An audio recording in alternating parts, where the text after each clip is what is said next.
இப்போ அதற்குரிய விடுங்க. மாண்புமிகு பொதுப்பணித்துறை அமைச்சர்கள் காலையில் அலுவலகத்தை சந்தித்து அவர்கள் சாட்டிய குற்றச்சாட்டுகளுக்கெல்லாம் ஆதாரங்களை எல்லாம் நான் கொண்டு வந்திருக்கிறேன் என்று சொன்னேன். நான் நேற்று அந்த விஷயம் நேற்றோடு முடிந்து விட்டது. ஆதாரங்களை கொடுங்கள். தக்க நேரத்தில் இதை பற்றி சொல்ல வேண்டிய நேர்ந்தால் நான் இதெல்லாம் ஆய்வு செய்து உரிய நேரத்தில் அவை குறிப்பிட்டு ஏற்றுவதற்கு முன்பாக அவரிடம் காட்டி அதற்கு பிறகு அதை பற்றி முடிவெடுக்கும் என்று நான் சொன்னேன். இப்போதும் சொல்லுகிறேன், மாண்பு முதலமைச்சர் அவர்கள் பேசிக் கொண்டிருக்கிறார். பேசி முடிக்கட்டும். எதிர்க்கட்சி தலைவருக்கு உறுதியாக நான் வாய்ப்பு தருவேன். அவர் கேள்விகளை முன்வைக்கலாம், விளக்கங்களை பெறலாம். இப்போதைக்கு பேரவைத் தலைவர் என்ற முறையில் என்னுடைய முடிவு இதுதான். அவையில் இருக்கக்கூடிய உறுப்பினர்கள் அமரும்படி நான் கேட்டுக்கொள்கிறேன். நான் முதலமைச்சர் அவர்கள் பேச வேண்டிய போ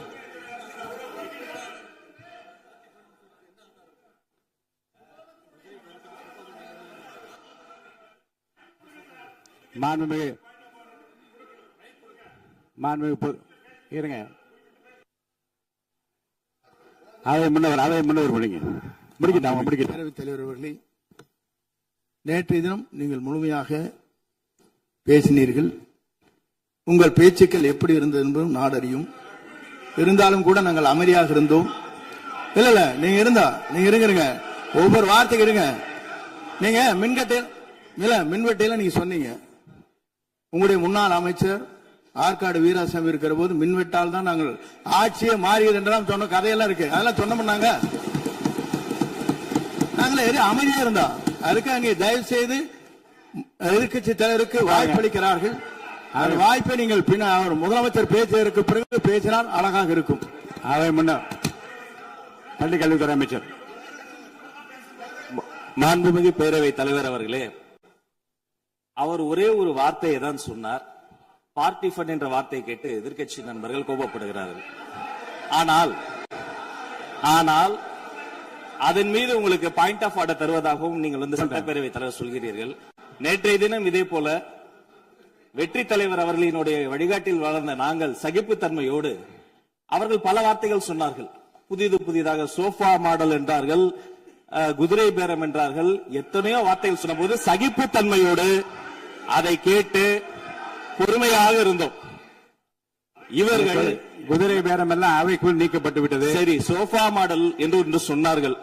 ஆதாரம் கேட்டு இப்படி எழுந்து நாங்கள் கொந்தளிக்காமல் ஒரு சட்டமன்றத்தில் ஒரு உறுப்பினர் எப்படி நடந்து கொள்ள வேண்டும் என்பதற்கு எடுத்துக்காட்டாக தமிழக வெற்றி கழகத்தின் உறுப்பினர்கள் நடந்து கொண்டார்கள். இப்போது மதிப்பிற்குரிய எதிர்க்கட்சி தலைவர் அவர்களை உங்கள் ஊடாக நான் கேட்பது என்னவென்றால், அவர்களினுடைய கட்சி உறுப்பினர்களை அவர் அமைதிப்படுத்தி முதல்வர் அவர்கள் உரையை முழுமையாக கேட்டு சகிப்புத்தன்மைக்கு சட்டமன்றத்தில் இந்த பக்கம் மட்டுமல்ல அந்த பக்கமும் எடுத்துக்காட்டாக இருப்பதற்கு அவர் வழிவகை செய்ய வேண்டும் என்று உங்கள் மூலமாக கேட்டுக்கொள்கிறேன். பொதுப்பணித்துறை அமைச்சர்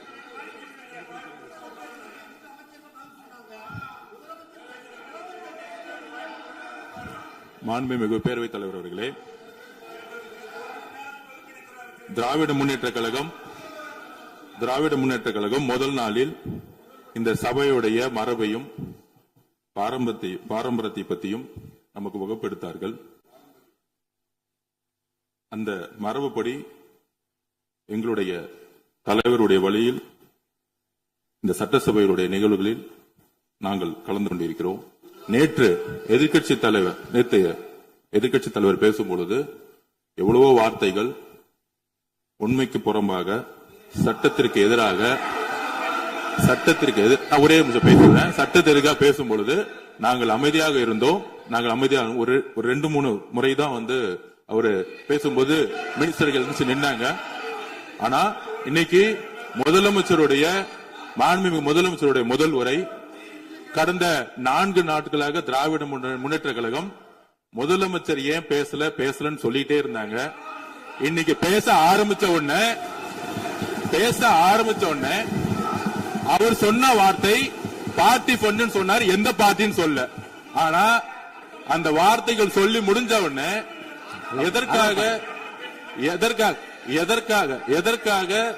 எதற்காக முதலமைச்சருடைய பேச்ச இவங்க குறுக்கிடுறாங்கன்னு தெரியல. நீங்கள் சொன்னது படி முதலமைச்சர் பேச வேண்டும். பேசிய பின்பு கருத்துகளுக்கு பதிலளிக்க அவர்கள் பதிலளிக்கும், நாங்களும் பதிலளிக்க தயாராக இருக்கிறது பதிவு பண்றோம். மாண்புமிகு முதலமைச்சர் அவர்கள்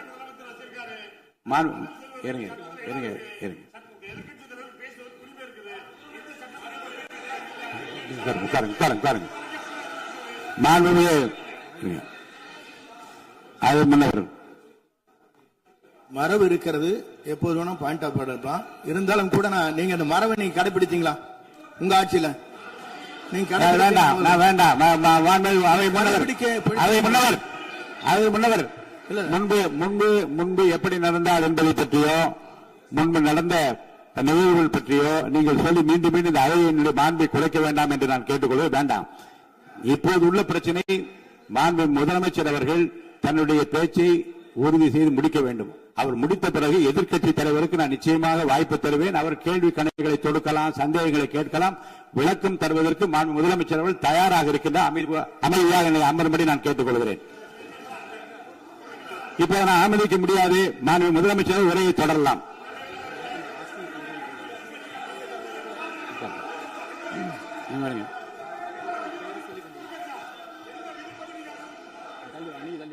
மாண்பு உறுப்பினர் ஆஸ்தின் உங்க இடத்துல போய் உட்காருங்க. மாண்பு உறுப்பினர் ஆஸ்தின், நீங்க ஒரு மூத்த உறுப்பினர், சபை விதிகளை நன்கு தெரிந்த ஒரு உறுப்பினர், நீங்க போய் இடத்துல உட்காருங்க. முதல்ல மாண்பு முதலமைச்சர் அவர்கள் உரையை தொடரலாம். இப்போது எந்த விதமான பாயிண்ட் ஆஃப் ஆர்டர்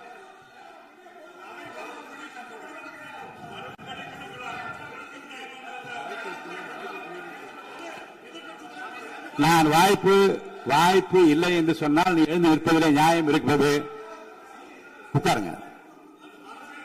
வாய்ப்பு உறுதியாக எதிர்க்கட்சி தலைவருக்கு பாயிண்ட் ஆஃப் ஆர்டர் மட்டுமல்ல, உட்கார்ந்து அவர் பேசிய பேச்சுக்களை என்னென்ன இருங்க என்ன என்ன என்ன என்ன என்ன உங்களுக்கு சந்தேகம் இருக்கிறதோ, வினாக்கள் இருக்கிறதோ அதை நீங்க கேட்கலாம். அவர் பதில் சொல்வதற்கு தயாராக இருக்கிறார். பேசி முடிக்கின்ற வரை அமைதி காக்கும்படி உங்களை நான் கேட்டுக்கொள்கிறேன். மாண்புமிகு எதிர்க்கட்சி தலைவர் முழு ஒத்துழைப்பை நீங்கள் தர வேண்டும் என்று நான் எதிர்பார்க்கிறேன்.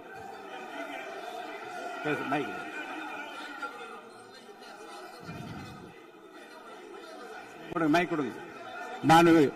மாண்புமிகு எதிர்க்கட்சி தலைவர், பேரவைத் தலைவர், நீங்க உட்காருங்க. நேற்று நான் பேசும்போது சில அமைச்சர்கள் குறுக்கிட்டு பேசினாங்க, அதற்கு நீங்க அனுமதி கொடுத்தீங்க.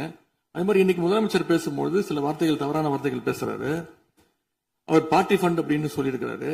அவர் அமைச்சர் அந்த பார்ட்டி ஃபண்ட் எந்த பார்ட்டின்னு கூட சொல்ல தைரியம் இருந்தா சொல்லுங்க, நாங்க அதெல்லாம் ஃபேஸ் பண்ண தயாரா இருக்கோம். எதையும் ஆதாரத்தோடு எதையும் பேசுங்க. நீங்க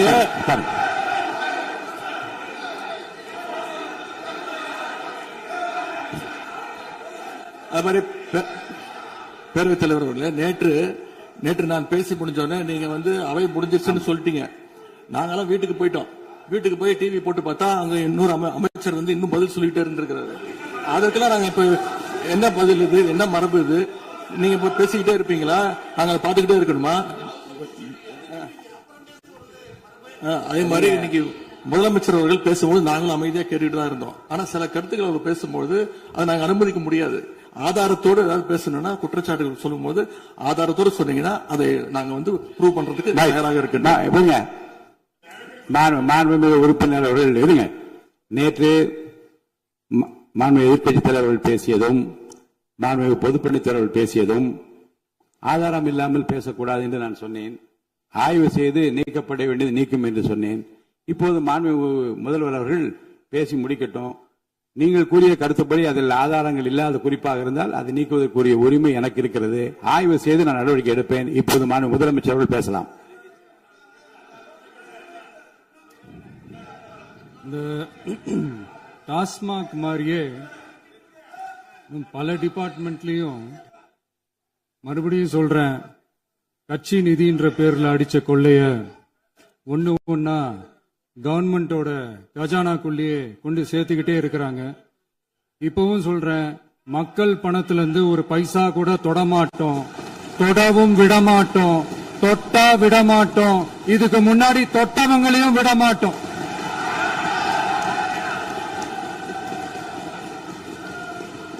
ஒவ்வொரு ஊழலா வெளியில வரும் போலே, ஒவ்வொரு வேஷமா கலைஞ்சிரும் போலே, இங்க இருக்கிற நிறைய பேரு நடுங்கி போய்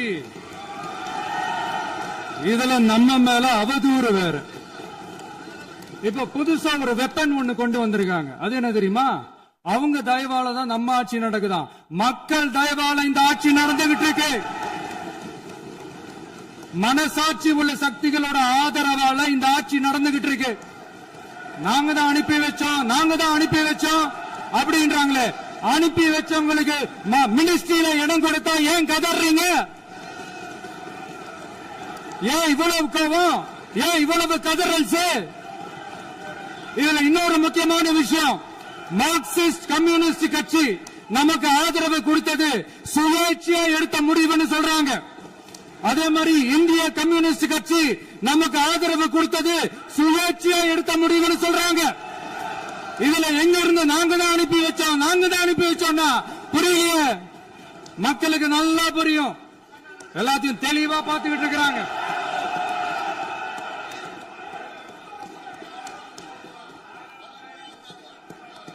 முதலமைச்சர் கண்டினியூ பண்ணலாம். மாண்பு முதலமைச்சர்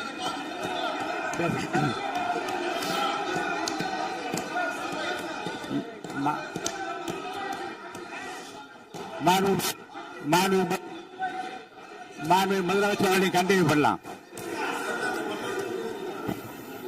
நீங்க கண்டினியூ பண்ணலாம்.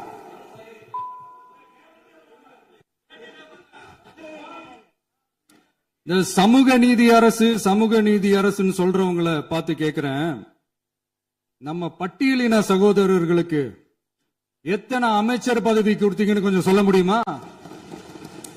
ஆனா நம்மளுடைய அரசுல 8 அமைச்சர் பதவிகள் யாருக்கு? நம்ம பட்டியலின சகோதரர்களுக்கு. எல்லாம் நம்ம அண்ணன், நம்ம தம்பி, நம்ம தங்கச்சிங்க. அண்ணல் அம்பேத்கர் அவர்களுடைய கிட்டத்தட்ட 100 ஆண்டு கால கனவு இப்ப நிறைவேறி இருக்கு. நான் ஏன் கொஞ்சம் சவுண்டா பேசுறேன் அப்படின்னா அவங்களுக்கு கேட்கணும்ன்றதுக்காக தப்பா எடுத்துக்காது. அதே மாதிரி பெண்களோட பாதுகாவலர் நாங்க தான் அப்படின்னு சொல்லிக்கிறவங்களை கேட்கிறேன், எத்தனை பெண்களுக்கு அமைச்சர் பதவியில இடம் கொடுத்தீங்க கொஞ்சம் சொல்ல முடியுமா?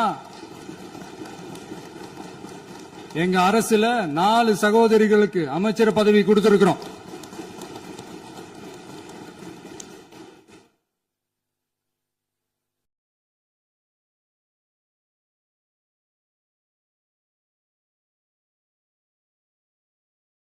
அதனால மக்களால் நிராகரிக்கப்பட்டு மக்களால் அகற்றப்பட்டவங்களுக்கு ஒண்ணு சொல்லிக்கிறோம், தப்பே செய்ய மாட்டோம், ஊழலே செய்ய மாட்டோம், நேர்மையா தான் இருப்போம், நியாயமா தான் இருப்போம் அப்படின்னு சொல்றவங்களால மட்டும்தான் கூட்டணி ஆட்சி அமைக்க முன்வரும். ஆட்சியிலையும் பங்கு, அதிகாரத்திலையும் பங்கு கொடுக்க முன்வரும். ஊழல்லையே ஊறி போனவங்களால இந்த கூட்டணி ஆட்சியோ ஆட்சியிலையும் பங்கோ அதிகாரத்திலையும் பங்கு கொடுக்க முன்வராது. மெஜாரிட்டி இருந்தாலும் தரமாட்டாங்க, மெஜாரிட்டி இல்லனாலும் தரமாட்டாங்க. கேட்டா ரெடிமேடா ஒரு பதில் ஒண்ணு வச்சிருப்பாங்க, கூட்டணி ஆட்சியை மக்கள் விரும்ப மாட்டாங்கன்னு. அதே மக்கள் தான் இப்ப அவங்கள பார்த்து சிரிக்கிறாங்க. நான் பதவி ஏத்த அன்னைக்கு கொஞ்சம் டைம் அவகாசம் கேட்டேன். எதுக்கு கேட்டேன்? நிதி நிலைமைலாம் கொஞ்சம் மோசமா இருக்குது, அதெல்லாம் கொஞ்சம் சரி செஞ்சுக்கிட்டே படிப்படியா கொஞ்சம் கொஞ்சமா நான் கொடுத்த வாக்குறுதிகள்லாம் செயல்படுத்துவேன், அதுக்காக கொஞ்சம் டைம் அவகாசம் கேட்டேன். நான் ஏதோ வேற எதுக்காகவோ வேற யாருக்காகவோ ஏதோ அவகாசம் கேட்ட மாதிரி. அடுத்து இங்க சபையில இல்லாதவங்களை பத்தி பேச வேண்டாம்னு நினைக்கிறேன்.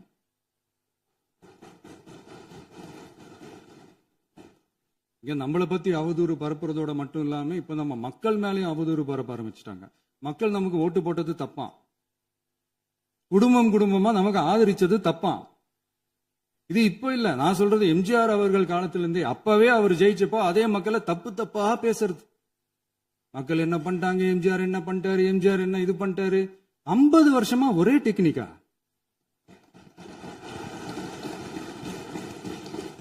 டெக்னாலஜி எல்லாம் மாறி வேற எங்கேயோ போயிட்டு இருக்கு பஸ். இதுல கொஞ்சம் டெக்னிக்காச்சும் கொஞ்சம் மாத்தினா கொஞ்சம் நல்லா இருக்கும். அதனால மக்களுக்கு யூஸ்ஃபுல்லா இருக்கிற மாதிரி இந்த ஆக்கப்பூர்வமான கருத்துக்களோ ஆக்கப்பூர்வமான யோசனைகளோ இருந்தா சொல்லுங்க, அதை நாங்க டெஃபரெண்டா எடுத்துக்கிறோம். ஆனா அதை விட்டுட்டு இந்த நக்கல், நையாண்டி, சம்பந்தம் இல்லாத பேச்சு இதெல்லாம் பேசிட்டு அப்புறம் முதல்வர் பதில் சொல்லல, முதல்வருக்கு பதில் சொல்ல தெரியல அப்படின்னா அப்புறம் என்ன சோஃபா மாடல் ஆட்சியா? அது என்னன்னு புரியறதுக்கு எனக்கு ரொம்ப நாள் ஆச்சு. இந்த sofa set, table chair, teapoy, furniture பிசினஸ்லாம் வேற எங்க வெளியில போய் பண்ண சொல்லுங்க. அப்படி அந்த பிசினஸ் தான் பண்ணணும்னா நிறைய பிசினஸ் பண்ற மாதிரி வெளியில போய் பண்ண சொல்லுங்க, இங்க சட்டசபைக்குள்ள வேணாம். அதனால ஆக்கப்பூர்வமான கருத்துக்கள் இருந்தா சொல்லுங்க. டெஃபினட்டா அது சரியா இருந்தா நாங்க ஏத்துக்கிறோம். எனக்கு ஒரு குட்டி கதை ஒண்ணு ஞாபகம் வருது, சொல்லலாமா? ஒரு ஊர்ல ஒரு பெரியவர் வெயில் ரொம்ப ஜாஸ்தியா இருக்குன்னு சொல்லிட்டு கண்ணுக்கு மேல கை வச்சுக்கிட்டு இப்படி சுத்தி முத்தி தேடிக்கிட்டு இருந்தாராம். அப்ப கூட இருந்த ஒரு சின்ன பையன், என்ன தேடுறீங்க அப்படின்னு கேட்டானா. அதுக்கு அந்த பெரியவர் சொன்னாரா, அது ஒண்ணு இல்ல தம்பி, உங்க அப்பா இங்கதான் இருப்பாருன்னு சொன்னாங்க, அதான் தேடிக்கிட்டு இருக்கேன். எங்க உங்க அப்பாவையா காணோம்?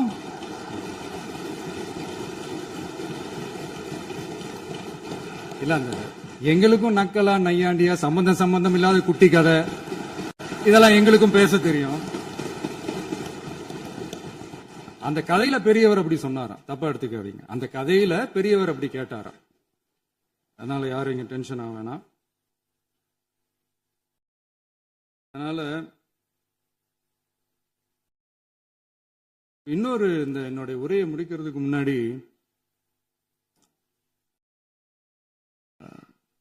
போயிட்டாங்க, பேசலாமா? உங்க கருத்துக்களை நீங்க முழுமையாக மன நிறைவோடு பேசலாம். டிவியில பார்க்கலாம். சரி, அதான் 5 நிமிஷம் பேசுனதுக்கே கொலத்தூரி இந்த ஆட்டம் ஆயிடுச்சு. பேசுனா அப்புறம் என்ன பண்றது? கடைசியா நான் இந்த உரையை முடிக்கிறதுக்கு முன்னாடி ஒரு முக்கியமான ஒரு விஷயம் பத்தி சொல்லணும். ஆளுநர் உரை அன்னைக்கு இந்த தமிழ் தாய் வாழ்த்துக்கு அப்புறம் தேசிய கீதம் பாடினது தப்பு, தேசிய கீதம் 2 முறை பாடினது தப்பு,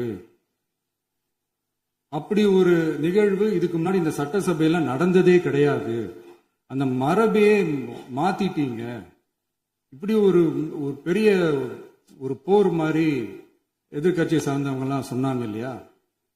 அந்த மாநில உரிமை போராளிகளை, அந்த மரபு காக்கிற உரிமை போராளிகளை ஒரே ஒரு கேள்விதான் கேட்கணும். 2021 ஆகஸ்ட் 2 ஞாபகம் இருக்கா? Centenary celebration of Tamil Nadu legislature. அந்த ஃபங்க்ஷன்ல நம்ம முன்னாள் முதலமைச்சர் கருணாநிதி அவர்களோட கலைஞர் அவர்களுடைய கலைஞர் அவர்களுடைய புகைப்படத்தை மாண்புமிகு குடியரசுத் தலைவர் திறந்து வைக்கிற ஒரு ஃபங்க்ஷன். அந்த ஃபங்க்ஷன்ல national anthem followed by Tamil தாய் வாழ்த்து அப்படின்னு அறிவிச்சது ஞாபகம் இருக்கா? அதாவது தேசிய கீதத்துக்கு அப்புறமா 2வது முறையா, நோட் திஸ் பாயிண்ட் மாண்புமிகு பேரவைத் தலைவர் அவர்களே, பிளீஸ் நோட் திஸ் பாயிண்ட். தேசிய கீதத்துக்கு அப்புறம் 2வது முறையாக தமிழ் தாய் வாழ்த்து பாடப்படும் அப்படின்னு சொன்னது ஞாபகம் இருக்கா? அதுவும் முத்தமிழ் அறிஞர் அப்படின்னு சொல்ற நம்ம கலைஞர் அவர்களுடைய அந்த புகைப்படம் வெளியிட்டு விழாவில் அவர் இருந்த இதே சபையில தமிழ 2வது இடத்துக்கு தள்ளினது யாருன்னு ஞாபகம் இருக்கா?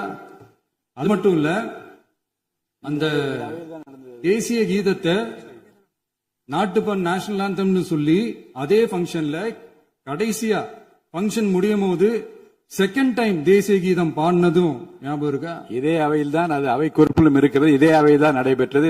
இந்த தக்க நேரத்தில் இந்த ஆதாரங்களை அளித்த மாண்பு முதல் அவர்களுக்கு நன்றியை தெரிவித்துக் கொள்கிறேன். டவுட் இருந்தா இந்த புக்கை பார்த்து தெரிஞ்சுக்கலாம். அதனால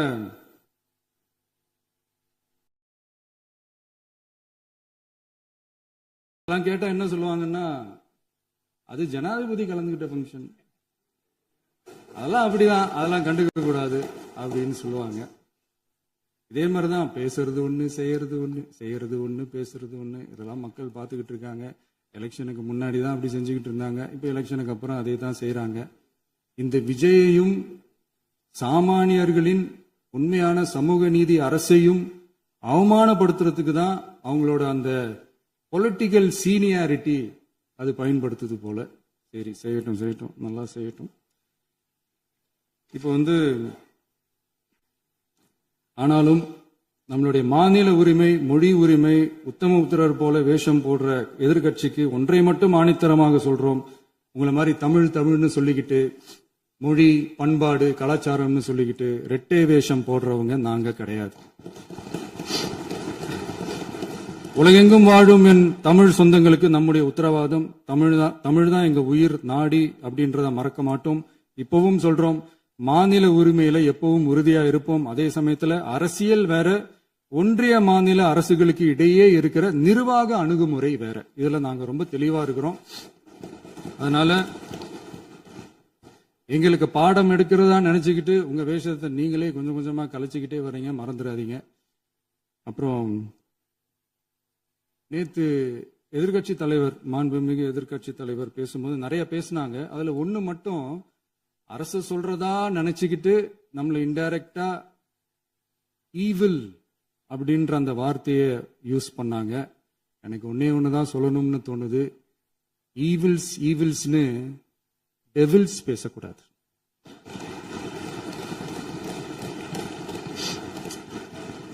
அவங்க இருந்திருந்தா ஒரு ஆக்ஷன் பண்ணணும்னு எனக்கு தோணுச்சு.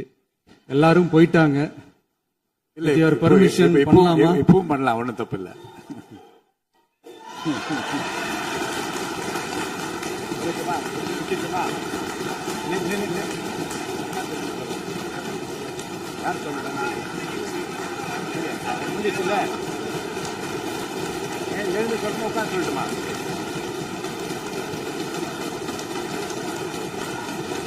எதிர்கட்சியை சேர்ந்த எதிர்கட்சி தலைவர் உள்ளிட்ட மாண்புமிகு உறுப்பினர்களுக்கும் வணக்கமும் நன்றியும். பதிலுரை வழங்குற அதே நேரத்தில் நம்மளை சட்டமன்ற உறுப்பினராக தேர்ந்தெடுத்த பெரம்பூர் தொகுதி மக்களுக்கு நம்மளோட நெஞ்சார்ந்த நன்றிகள். அதே மாதிரி ராஜினாமா பண்ணிட்டாலும் நம்மளை தேர்ந்தெடுத்த திருச்சி கிழக்கு மக்களுக்கும் இந்த மன்றத்தில் நம்மளோட நன்றியை பதிவு